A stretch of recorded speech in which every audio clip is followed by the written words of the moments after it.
Com a segunda declaração, tá bem? Nessa aula de Cristologia e nós cremos em Jesus Cristo, seu único Filho, nosso Senhor. Jesus é o único Filho de Deus. E nós somos filhos por adoção. Nós somos filhos por Jesus Cristo. Nós não nascemos diretamente de Deus, ou gerados direto de Deus. Nós somos gerados da carne e do sangue. E depois nós somos adotados por Jesus Cristo. Então nós recebemos o poder de sermos feitos filhos de Deus. Ele não. Jesus, ele é eternamente gerado, tá, irmãos? Eternamente gerado. Isso aqui é a cristologia que ensina pra gente. Eternamente gerado significa que não teve um ponto inicial em que Jesus começou a ser gerado. É fé. Isso aqui é para você crer. Ele sempre foi filho de Deus e continuará sendo sempre filho de Deus, eternamente gerado. E esse eternamente é para lá e para cá, tá? Para frente e para trás. Ele não pode mais deixar de ser filho de Deus. Ele não pode deixar. Ele é filho de Deus, sempre foi e sempre será filho de Deus. Bom, e o único. E aí eu estava dizendo para vocês que nós não temos assim a fé islâmica.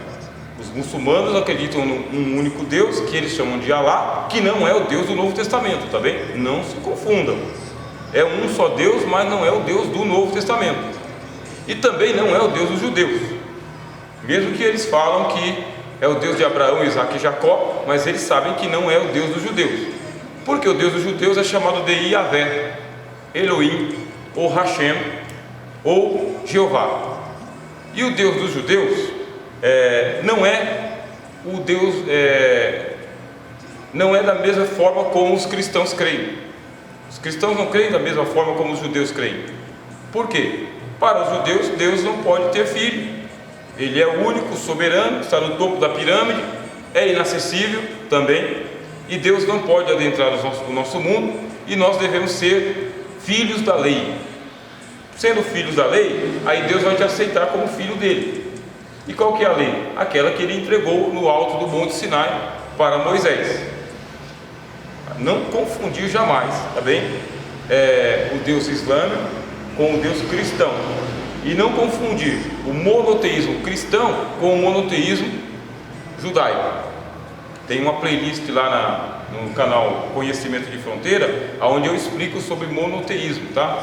Se vocês quiserem depois, é só me pedir lá que eu mando também no grupo para vocês, se tiverem tempo, assistirem, tá bom? Bom, aonde que a gente vai encontrar isso aqui? No Novo Testamento. Porque se é um credo apostólico, tem que estar no Novo Testamento. Lá está a declaração, ó.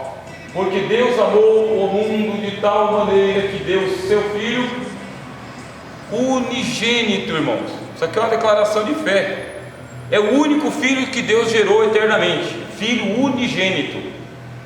Bom, e aí o texto diz: seu Filho unigênito, para que todo aquele que nele crê não pereça, mas tenha vida eterna.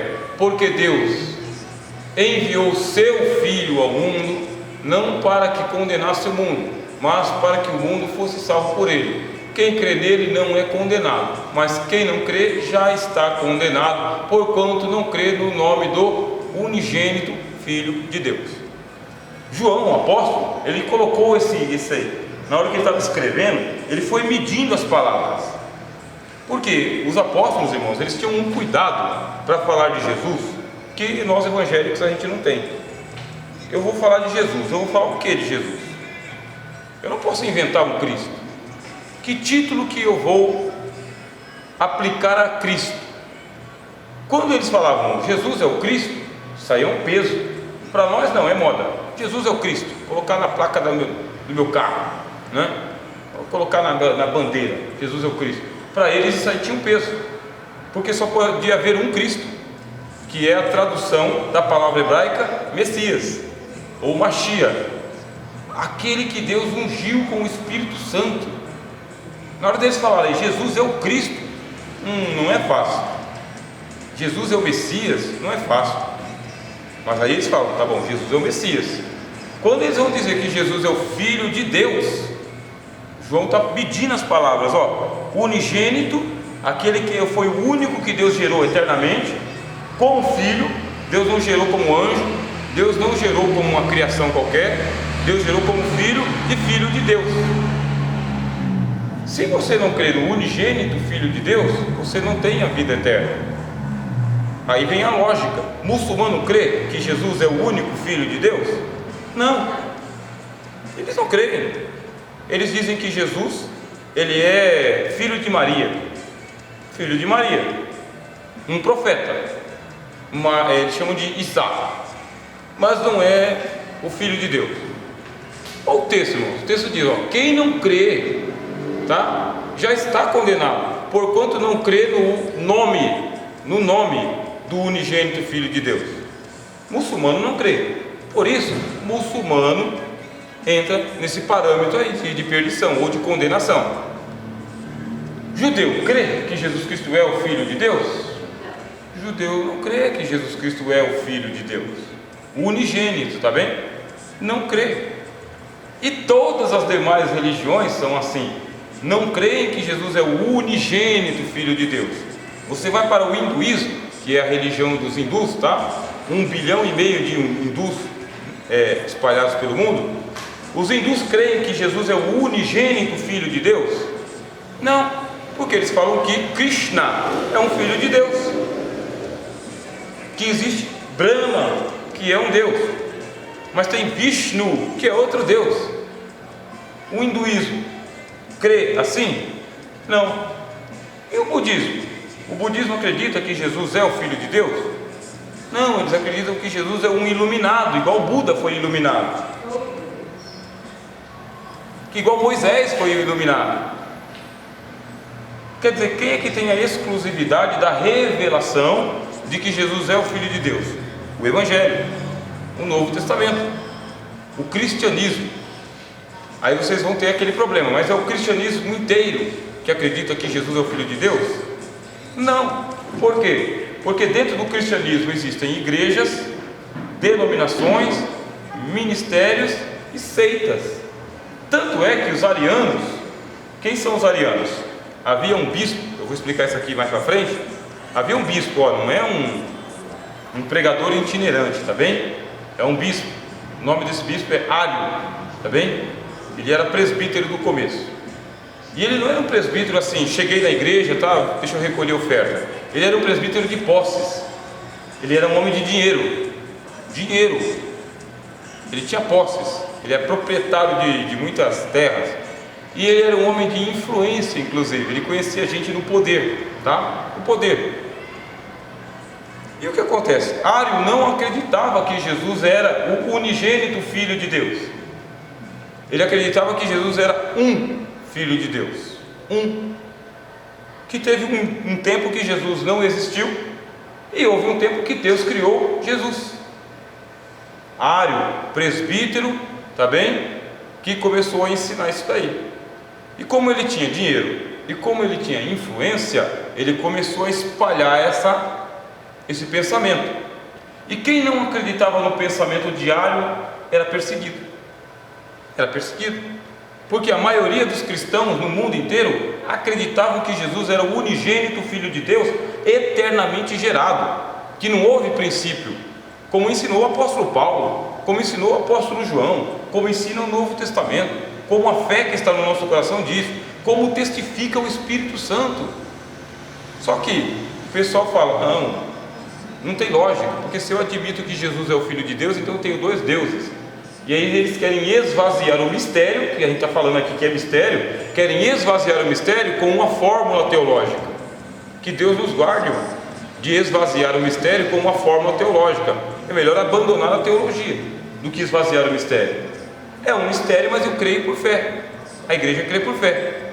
E começou uma perseguição dos arianos contra os trinitarianos. Por quê? Os trinitarianos eram o partido do povo, entendeu? O grande povo que acreditava, a grande massa, cristãos do mundo inteiro acreditavam assim. E os arianos? Os intelectuais. Os arianos, o pessoal intelectualizado, o pessoal de posse, o pessoal de poder, o pessoal que tinha suas cadeiras no Senado, nos tribunos. E aí começou aquela perseguição contra os trinitarianos, mas perseguição severa mesmo, tá? De pena de morte e tudo mais.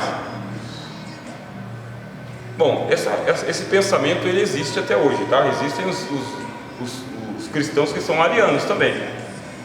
Quer dizer, irmãos, que nem todos os cristãos creem que Jesus é o unigênito Filho de Deus. Tem o nome cristão lá em cima, só que tem embaixo uma linha teológica. E o problema que nós temos com as linhas teológicas é justamente isso, é que ao invés de ela nos unir, elas nos separam. E ela nos separa e faz a gente perseguir os outros. Olha, eu quero conversar com você. Aí vamos conversar sobre Jesus, que é um mistério. Aí você quer provar para mim que Jesus não é o Filho de Deus. E eu quero provar para você que Jesus é o Filho de Deus. Eu não quero trazer você para a minha igreja, denominação, mas você também não vai me levar para lá. E é o seguinte, a salvação está sobre a tua cabeça. Você crê que assim você será salvo. Eu creio que assim eu serei salvo. Só que eu não vou começar a perseguir você nem pela internet, nem colocar bomba na sua casa, entendeu? E nem acabar com a sua família, nem explodir o seu negócio. Por quê? Aí, mesmo que eu seja um trinitariano, se eu faço isso com você que não é trinitariano, eu deixo de ser cristão. Porque a palavra de Jesus diz o quê? Amai os vossos inimigos e orai pelos que vos perseguem e vos maldizem. É Cristo acima da cristologia. Dá para entender isso? Cristo está acima da cristologia, porque a cristologia é uma investigação cristológica, é uma matéria teológica. Agora, nos tempos dos apóstolos, isso aí era mais sério do que é hoje. E no tempo da perseguição da igreja, isso era mais sério do que é hoje. Bem mais sério. Hoje a gente leva mais no diálogo. Só que tem lugar que não leva no diálogo não. Leva mesmo na ignorância. Então, João ele ensina para a gente a entender essa declaração. Tá bem? Qual declaração? Declaração de que Jesus, ele é o unigênito Filho de Deus. O único. Deus não tem dois filhos, tá? O Espírito Santo não é chamado de Filho de Deus, tá? Não confundam. O Espírito Santo não é chamado Filho de Deus. Ele é chamado de Espírito de Deus, mas não de Filho de Deus. Porque a natureza do trabalho é diferente, a natureza da missão é diferente. A forma deles se relacionarem modifica, sabe? Em relação ao que cada um vai fazer. A gente aprendeu isso aí na matéria de teísmo. Cada um na sua parte da pirâmide. Cada um com o seu trabalho. Tá bem? Então o Espírito Santo não é chamado Filho de Deus. Só que a Bíblia diz que Deus derrama o Espírito Santo sobre os nossos corações para que Ele nos dê condições de nós falarmos Abba Pai, Filho de Deus. É o Espírito Santo quem vai nos trazer o poder para nós nos tornarmos filhos de Deus. Quando a gente estiver estudando um pouco de soterologia e de antropologia, eu vou falar mais sobre isso. Bom?